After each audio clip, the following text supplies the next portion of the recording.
Now this is where it starts to get a little debatable, but I have the next 5 teams in here anyways, because I believe they are potential contenders. First off, the Sacramento Kings.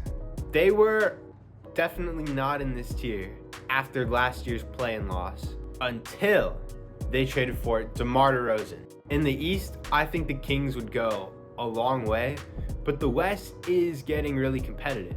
We'll see what they're able to do. A lot of the teams in the West that have high expectations just aren't going to meet them in such a elite conference. A move that Sacramento could really make is getting more bigs on the roster.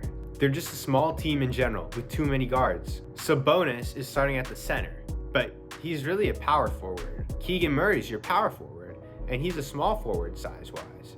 And then, who are their backup centers exactly? Oh, no one.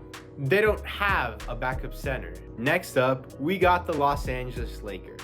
Now, I know this is a long shot, but if the Lakers are able to trade for a third star, they're contenders. Even though LeBron and AD aren't young, LeBron and AD are still great. At 40 years old, LeBron is still a top 15 player, and AD's been playing at the same level, maybe even slightly better. They just can't go anywhere. D'Lo needs to go. It'd be great if they could get a star point guard.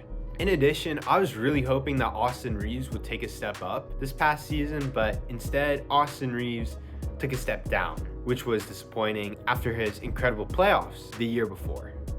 The 8th team in the second tier are the Cleveland Cavaliers. Now, yes, they re-signed Donovan Mitchell, but the statistics are against Darius Garland remaining in Cleveland. So I think the Cavs should have gotten rid of Darius Garland and gotten some value back. He's not great around Donovan Mitchell. Why Darius Garland should go is that he only plays point guard and he can only start. So Donovan Mitchell is in the shooting guard position. But Darius Garland was injured most of the season, and Cleveland was doing better when Donovan Mitchell was playing as their starting point guard and not shooting guard. They won more games that way.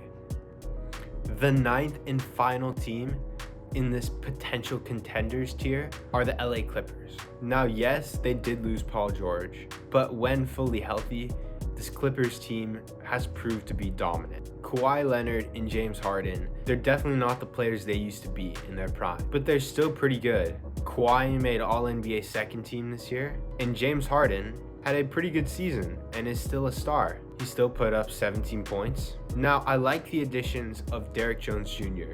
and Nicholas Batum, which is why they're in their second tier. But it's not the same as having Paul George.